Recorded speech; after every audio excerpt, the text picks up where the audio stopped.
this. You're going to make computer-generated graphs. You don't have to use Excel.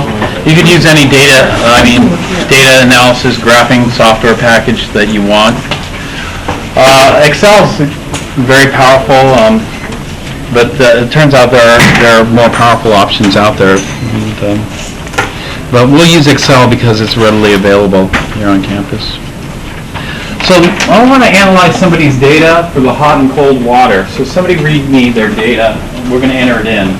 And so we should put some kind of label here, you know, experiment A or experiment 1, hot and cold water.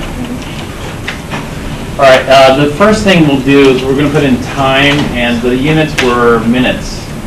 And so the time, Excel has some nice functions. One of them is this trend. So if we go 0, 1, 2, it can just continue that to 15. So let's go 15 minutes worth of data by grabbing the bottom right and dragging it, so I don't have to type in all those numbers. And then we'll have the temperature probe 1. The units for this would be in degrees C. If you want to insert the degree symbol, we go over here. There's a symbol, a menu over here. And degrees is the very common one, but I don't know why. Are you recording this? I think so. I'll double check it though. Wow, I'm surprised degree is not on here. I was hoping it's on here so I wouldn't have to dig for it.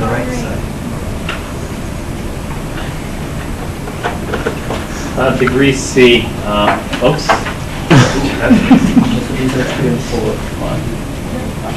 There we go.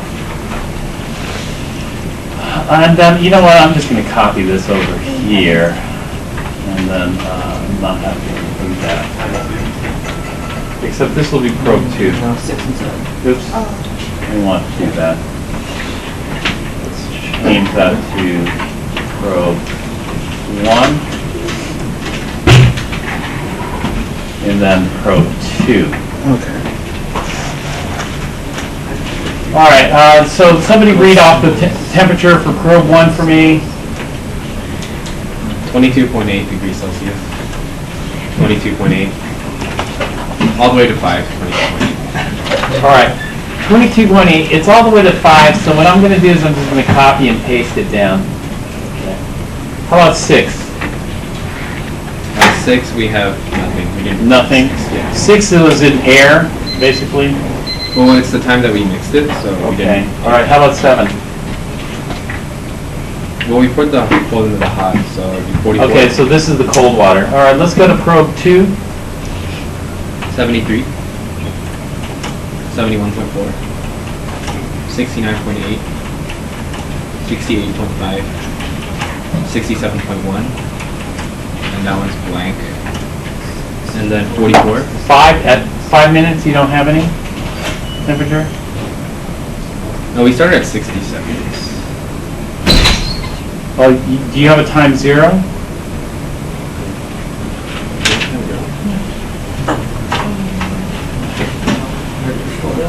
Yeah, it's 22.8. Or, I'm sorry, that one shows. All right, so you don't have any temperature for 5? We didn't record. All right, okay, 6? 44. This is a mixture. 43.7. So you mixed before minute 6. You mixed at minute 5, roughly? No, they just didn't record minute 6. 0. But we started at. The Lab Quest 2 automatically records 0. Oh, really? Yes. Yeah. And I guess all of that is like 1 minute shifted. Bring it down, just bring it down one slide. That's okay, because we're trying to I'm going to make up a number. 74. You don't have any time 0s? Really? It was the same. Does somebody have time 0? I have it. 75.2. 75.2. What was your... Let me make sure Second Aisha one did is some. 73.8. 73.8. Okay, let's... Yeah, Yeah. but we don't know which one. Oh, right. All right. 71.8. 71.8. 70.1. 70.1. 68.5. 68.5. 67.1, and 65.5. 65.5 at minute 6. Yeah. All right. And after the mix, Did you mix after minute 6? yeah. Did anybody mix at minute 6? You're supposed to mix after the 6. You're supposed to mix before minute 6, right? All right, somebody else. 48.4 for the water. Well, you know what? I'm just going to use this. I'm going to make up some data. Tell me after mixing. What did you get, Abdullah? I got Minute 7. 43.6, 43.6, 43.2, 43.2, 42.8, 42.8, 42.5, 42.3, 41.9, 41.6, 41.4, 41.1. All right, so this is the data. This doesn't belong to anybody specifically because I took the cold probe from one group and the hot probe from another group. But that's okay. What we're going to do is we're going to graph this in Excel. Graphing in Excel is easy. We just highlight all the data here, like this. So we got all the data that we want to graph. And then up here on the tab, we got to insert. We're going to insert, actually, I'm going to insert it so I have it side by side, but I'm going to insert a scatter plot with no line in it. And so this is my scatter plot. I'm going to move it so I can still see the data here. Like that. And so here's our plot. One thing is, do I need to start at 0 degrees C? And this is just wasted space here. And so I'm going to rescale the axis. Let's right-click on any number here, format the axis, and then we're going to go to fixed minimum of, let's say, 20 degrees. And so that gets rid of the wasted space here. All right, then what I want to do is I want to draw 3 curves, right? Okay. So the first curve I want to draw is the cooling curve for the hot water. Because what I want to do is I want to extrapolate the cooling curve to minute 6. We could, actually, I could put vertical grid lines in here. Maybe I'll do that. So we can see the individual minutes.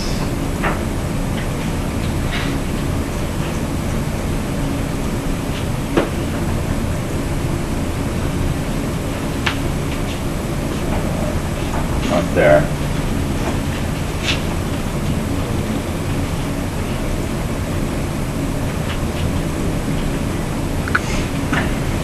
All right, basically we want the temperatures at minute 6 like you guys did, right? And so what I want to do is I want to plot the cooling curve for the hot water. And so to add a line here, I right-click on the data, and then I'm going to add a line. What do you think? Does it look pretty linear? Yeah. We're going to add something called a trend line. Are you guys familiar with trend lines? We're going to add a linear trend line. And how does this cooling curve look? Cools down and then hits minute 6. That should be my T hot at minute 6. Does that look good? No, it looks awful. Why does it look so awful? Because it's fitting the line to fit all the red, because that's probe number 1. 2. 2. So I don't want that. It doesn't look good. And so what I need to do is I just want to plot these first 6 data points here. And I don't want to plot these. And so how can I do that in Excel? Do you guys know how to do that? How to plot these first ones? Yeah, one way we could do that is, you know what? If I just want to plot the first ones, why don't I just do this? Why don't I just select the first 5 data points and then just graph that? So I'll try that. If I do that, then what happened to T-mix, right? It's gone. And so, you know, I don't want to do that. And so how can I plot just these points here? Is there a way to do that? Just start another row. Start another column would be vertical. Start another column. Yes, you could you could start another column and have multiple columns. That's possible. You know, but is there another way of doing that? I don't want to. You know what? I don't want to add another column to this. Isn't there an option where you can just pick the first 6 values? There is. How do I do that? Do you got any Excel expert? Okay, let's try it. Right click. Options somewhere? All right, which one should I use? Format Delete? data, No. Format data series. Format data series, okay. Marker options, marker fill, line color, line style. Okay, no. You see it? Nope.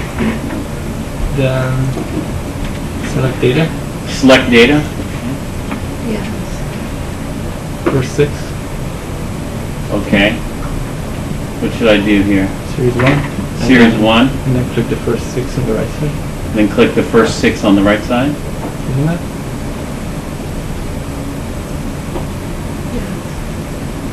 And then okay. Sure. Oh, yeah, I got it. You're right. Now I got a line that fits the first 6 data points. But I'm missing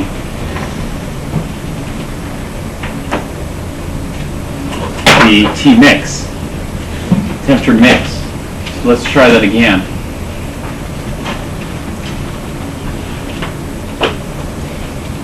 Or here. All right. Maybe I should just. Are you guys familiar with control clicking? Oh, no, that doesn't work.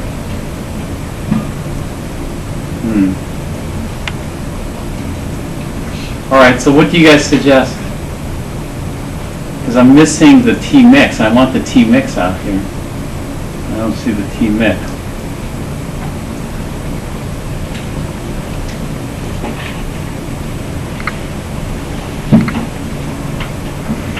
Well, let me just undo that.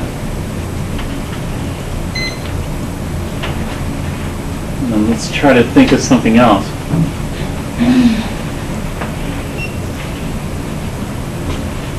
Any Excel experts here?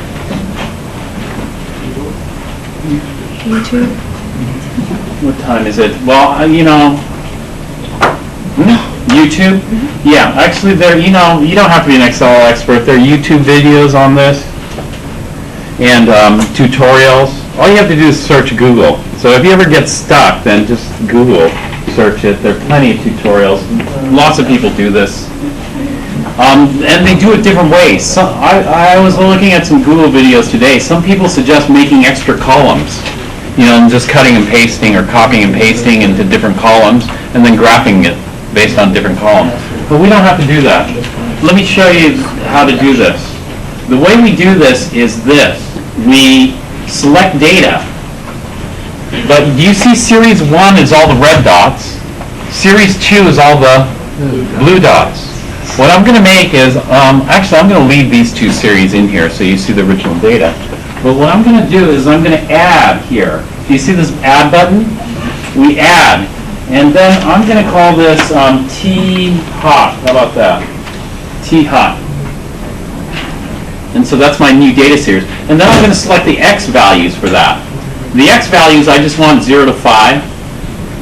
And then I'll select the Y values from, oops, did I get them all? No. Let me redo that. Let's select the Y values here. Then hit OK. T-hot. All right, so now do you see I defined a new data series with the green triangles. And now this black line is the fit for the red. What I want to do is I want to do a fit for the green triangles. And so what I'm going to do is I'm going to right click on a green triangle like this and now add a trend line here. We'll do linear. Okay, and that's hard to see, so I'm going to make this easier to see. I'm going to make it green, let's say. Line color, solid line color, I want to have, maybe I'll go with a dark green. And then style, I'm going to make it thicker so it's easier to see. All right, so do you see the green solid line here is the fit? Okay, then, you know what, I want to extend that out to 6 minutes. So this is what I'm going to do. I'm going to right-click, format the trend line, and then there's a forecast here. Forecast is just an extrapolation. I'm going to extrapolate 1 minute out, or 1 period out. And so now I have this here. My cooling curve hits at 6 minutes. This is the temperature I expect it to be at 6 minutes, assuming that the cooling was linear. Is cooling linear? It's non-linear. Hot objects cool fast, whereas just lukewarm objects cool slow. So the rate of cooling depends on how big a temperature difference you have. And so how do we know? Well, this looks pretty linear to me, doesn't it? And so what Excel has is it has 2 buttons down here.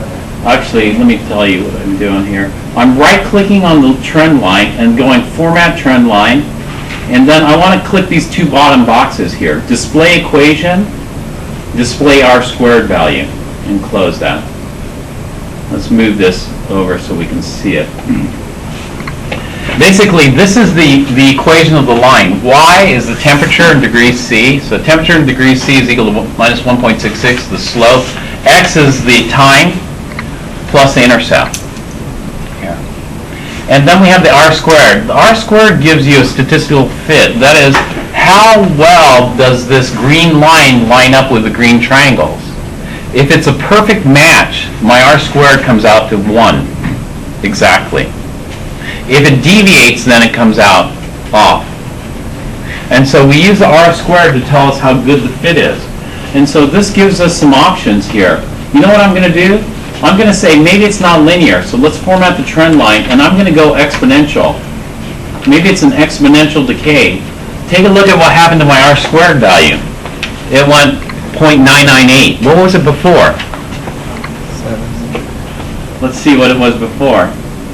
0.997. Do you see what's better? 0.998 or 0.997? What's a perfect fit? 1. So what's better? 0.998 or 0.997? 998. And so 998 is a better fit of the data, which means the data is not really linear. The data is better fit by an exponential curve. But you know, there are other curves we could use. For example, 998 was exponential, but what if we go logarithmic? Well, we can't. Logarithmic here. So let me do another trend line. What if we go polynomial? Actually, now let me make this a little bolder so we can see it. I'm just going to increase the thickness. I'm not going to change the color this time. So now, do you see the black line there? I forgot to format the trend line. I want to display the equation and the R² value. And let's move it over here. Uh-oh, now we have a tie. Or maybe it's not really a tie. You know what? I don't think it's a tie because I don't think I'm displaying this to enough digits. So what I'm going to do is I'm going to go to Format Trend Line Label, and then hit Number here, and then I'm going to increase the number of decimal places. Let's go to 5 decimal places.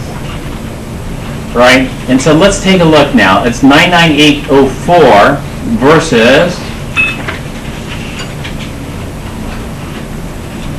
99802. 99804 versus 99802, which one's better? Polynomial. It looks like it's a polynomial, right?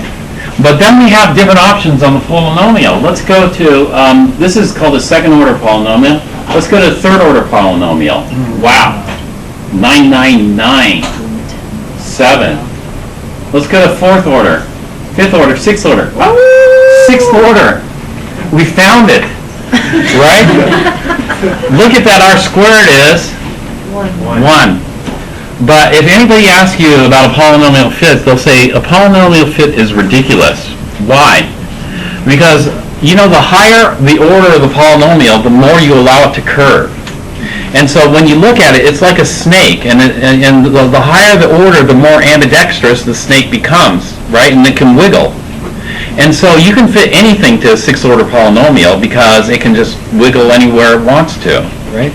But when something cools, does it wiggle up and down so that it intersects with every data point? No. And so we would never fit anything with polynomial unless theory told us that it should wiggle like this. It should oscillate, right? And so polynomial fit, even though I can get a perfect fit here, is ridiculous. Okay, so never do we use polynomial. How about power? Let's try power function. Oh, we can't use that. Let's try to fit this with a moving average.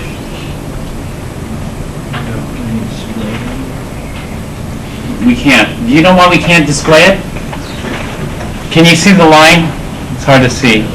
Moving averages average the previous 2 data points. Moving averages are always 1 step behind. And so you wouldn't use a moving average to predict that minute 6 because it's always 1 step behind and you're going to be off. So we don't use moving averages for this either. And so what is the best fit so far for our data? Exponential. It turns out that the theory of cooling, have you heard of the theory of cooling? Newton's law of cooling is an exponential function, but it's a little bit more complicated because it has another term, an intercept term, a non-zero. And so, well, this is going to be closest. And so what we're going to do is we're going to use the exponential function to fit our hot water cooling.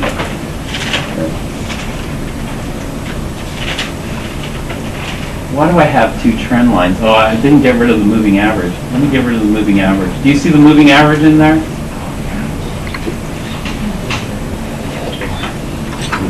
I'll delete the moving average. And so this is looking pretty decent. Let's get rid of this other trend line. That looks not so good. And I'm going to make this easier to see. So let's format this trend line. Line color, I'm going to choose, I'll choose green again. Line style, we'll make it thicker. Maybe 2 points.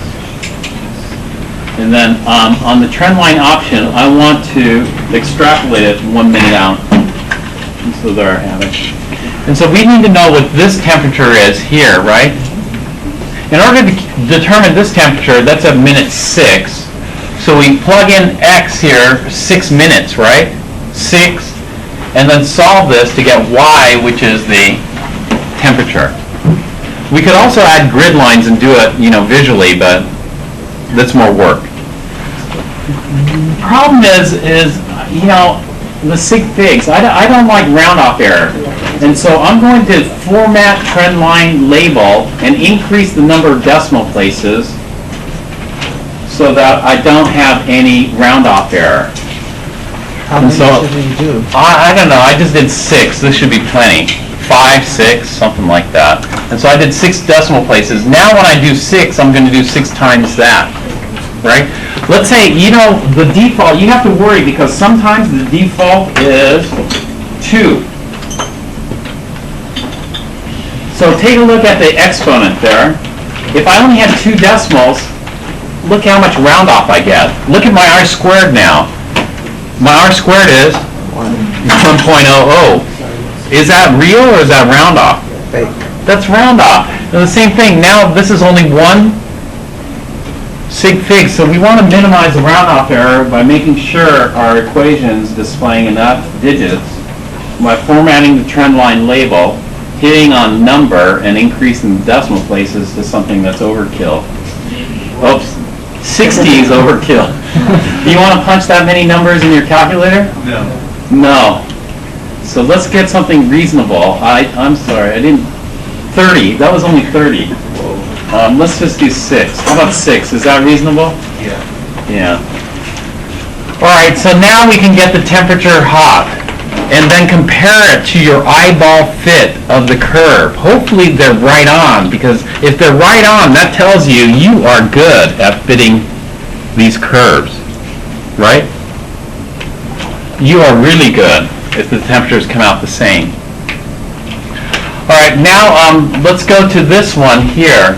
I said the initial data points here might oscillate because of incomplete mixing, but this looks pretty well mixed, huh? When you look at the cooling curve here, it looks like it already is mixed, doesn't it? And so if you see some data points that are way off, let's show you what sometimes what this data looks like. Sometimes this data looks like this.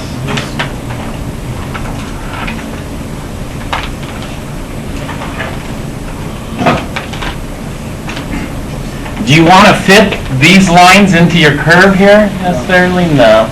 And so we'll reject those. But this doesn't look so bad. And so what do I need to do now? You tell me. If I right click on this and I'll add a trend line, is that okay? No. I'll go linear first. No, what's wrong?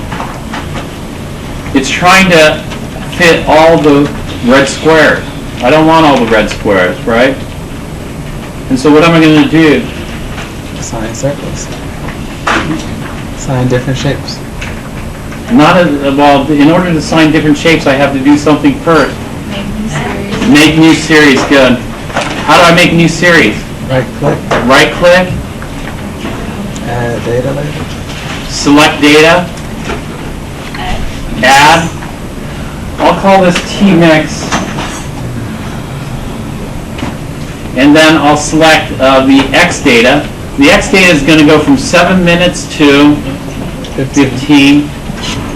And then I'm going to select the Y data, which is going to go the same, 7 minutes to 15 for the temperatures. And I'm just going to let we could change the symbol for this, but let's just see what they give us. They give us little X's. Are those easy to see? No. It's all right?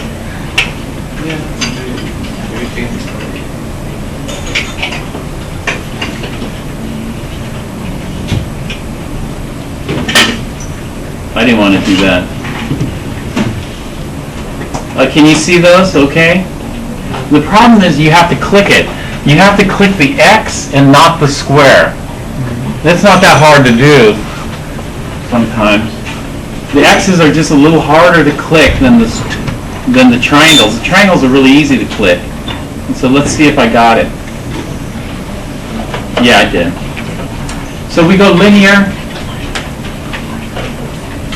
Take a look at the fit there, 9934, right? 9934. Let's go exponential. What's better, a curve or linear? This is curve, this is linear. The curve. As you'd expect, because Newton's law of cooling is a curve, right? And then I'm going to add more data points here, more digits. Let's go 6, also there.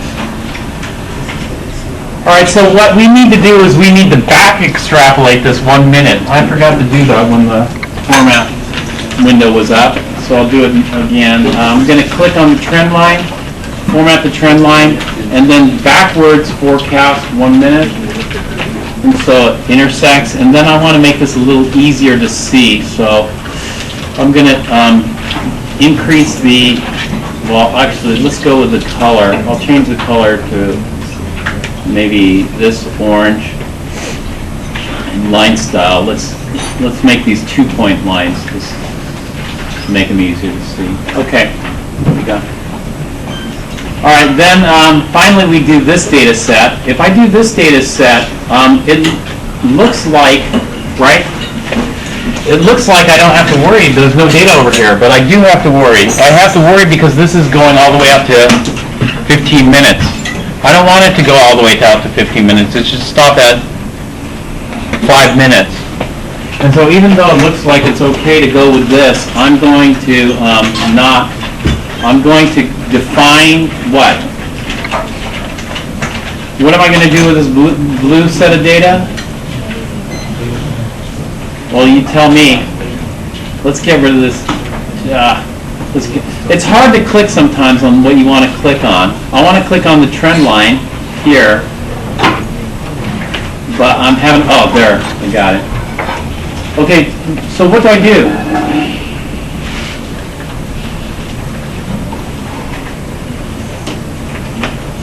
Yeah, right click, select data, add another series. I'll call this T col. And then select the X data. I'm just going from 0 to 5 minutes. Select the Y data. The temperature is from 0 to 5 minutes for the cold.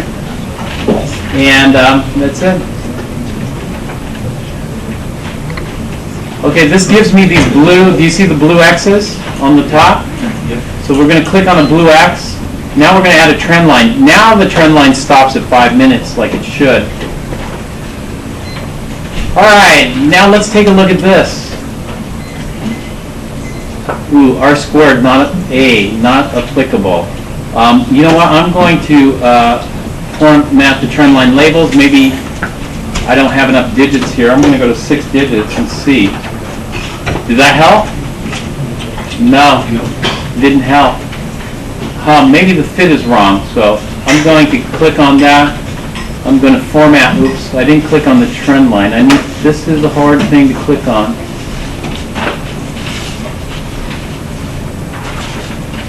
Okay, no, I still didn't click on. Okay, I got it. Format the trend line. Exponential, linear, which one's better? They're both the same. Do you know why? Because when we have a horizontal line, the R squared gets all screwed up. You know, it's looking for some kind of slope line. And anyway, linear, or the best fit of the line is the temperature is equal to 22.8 because it didn't change all the way across, right? It's 22.8. And so that's what they're saying here. The temperature is 20. This is easy to predict. At minute 6, it's going to be 22.8. And so what we're going to do is we're going to forward forecast this 1 minute, and there we go. We got it at 22.8. Okay, then what we do is we add a title, and we add labels here, and then we're done with this. Sometimes we want to clean things up, you know, like for example, do we need these? No, we could get rid of this entire box. We want, and then that means we could have more space for this. Come on. We can have more space for this. All right. So is that clear? So we have some time. We could go to the computer lab. You can try this out and see how it goes for you.